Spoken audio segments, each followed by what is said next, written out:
자율신경계나 심장이나 문제가 생길 수 있기 때문에 원인을 찾아서 빠른 치료를. 김한성 원장이 알려주는 수면에 대한 모든 것. 오늘은 환자분들 궁금해하시는 수면 질환에 대해서 한번 얘기를 해볼까 합니다. 질문을 도와주실 분은 저희 수면다원 검사를 담당하시는 김지희 연기사께서 질문을 해주시겠습니다. 수면다원 검사를 하는 이유는 무엇이고 어떤 검사인가요? 네, 수면다원 검사를 하는 이유는 수면에 대한 문제가 있는지, 수면 개시에 장애가 있는지, 수면을 유지하는 데 문제가 있는지, 뭐 이런 것들을 검사하는 거고요. 검사하는 내용은 수면 중에 뇌파나 그리고 심장 상태, 근육 운동들, 뭐 호흡 운동, 그리고 혈중 산소 포화도, 기타 여러 가지 몸 전체적인 활동과 문제가 있는지 하룻밤 중에 체크하는 검사라고 생각하시면 됩니다. 저호흡과 무호흡은 무엇인지, 그리고 치료를 어떻게 하는지 궁금합니다.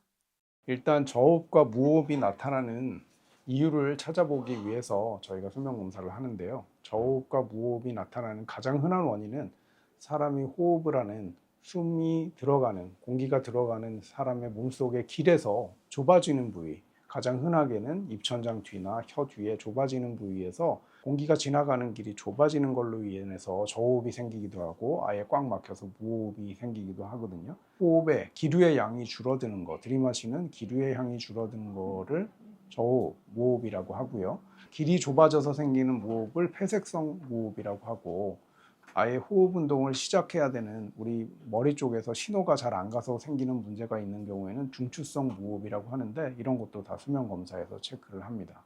수면 중 잠꼬대, 이갈이, 코골이도 수면다원 검사를 해야 할까요?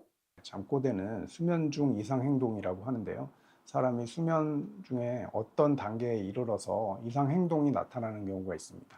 이로 인해서 수면이 방해받기도 하고 같은 방에서 자고 있는 옆 사람에게도 피해를 줄 수 있는 경우가 있기 때문에 수면 검사를 해서 어떤 형태로 나타나는지, 원인은 또 무엇인지 이런 것을 체크해서 수술적 치료나 내과적 치료나 고려해 볼 수가 있습니다. 이갈이도 이갈이 자체만 하는 경우들이 있고요. 회색성 수면 무호흡하고 연관돼서 이갈이가 동반돼서 나타나는 경우들이 있습니다. 환자분들이 잠에서 깨면서 갑자기 근육에 힘이 들어가면서 이갈이가 생기는 경우들이 있기 때문에 이런 경우에는 폐쇄성 수면 무호흡을 개선하면 이갈이도 개선이 되거든요. 이갈이의 원인이 뭔지 체크해 보기 위해서도 수면 검사를 합니다. 코골이는 아까 말씀드린 것처럼 폐쇄성 수면 무호흡이 원인이 코골이이기 때문에 어떤 부위가 문제가 생겨서 코골이가 생기는지 알아보기 위해서 수면 검사가 도움이 됩니다. 자고 일어나면 몸이 개운하지 않거나 다리가 저립니다. 수면다원 검사를 받으면 해결될까요? 다리가 저린 거는 잠들기 전에 문제가 생기기도 하고요. 이런 거는 수면을 시작할 때 문제가 될 수 있고, 다리가 주기적으로 움직이면서 수면에 방해가 되는 경우들이 있습니다. 수면 검사에서 그런 것들이 수면에 방해가 되는 정도가 되면 그것도 역시 약물 치료의 대상이 됩니다. 개운하지 않은 거, 사람이 수면을 취하면 휴식을 취하고 다음날 에너지를 충전해서 일어나야 되는데 수면이 방해받게 되면 깊은 수면의 비율이 줄어들게 됩니다. 그러므로 사람은 실질적으로 깊은 수면에 들어가서야 우리가 실질적인 휴식을 취하고 에너지를 충전할 수 있는데, 수면이 방해받게 되면 깊은 수면의 비율이 점진적으로 감소하게 되고, 이로 인해서 잠은 오래 잤지만 수면의 효율이 떨어져서 그다음에 아침에 일어났을 때 개운하지 않고 자도 잔 것 같지 않고 낮에 계속 졸리고 이런 일들이 생깁니다. 이로 인해서 자율신경계나 심장이나 이런 데도 문제가 생길 수 있기 때문에 원인을 찾아서 빠른 치료를 해야 되는 것이 있기 때문에, 몸이 자고 일어나서 개운하지 않다, 뭐 장시간 운전에 졸리다 이러면 꼭 수면 검사를 해보시는 것이 도움이 되겠습니다. 밤에 화장실을 자주 갑니다. 수면다원 검사를 받아봐야 할까요?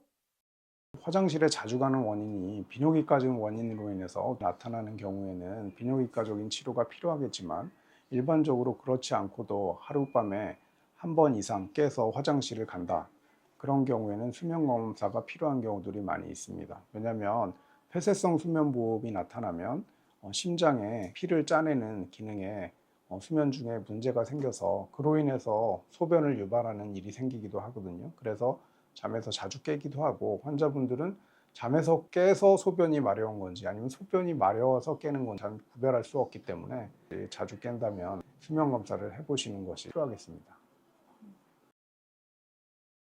오늘은 수면 검사의 전반적인 내용에 대해서 가볍게 알아봤습니다. 다음번부터는 좀 더 자세하게 수면 검사에 대해서 한번 알아보고 수면 치료에 대해서도 이어가 보도록 하겠습니다. 감사합니다. 구독, 좋아요. 할게요. 구독, 좋아요는 저희가 좋은 컨텐츠를 만드는 데 도움이 됩니다. 구독과 좋아요 부탁드리겠습니다. 감사합니다. 김한성 원장이 알려주는 수면에 대한 모든 것.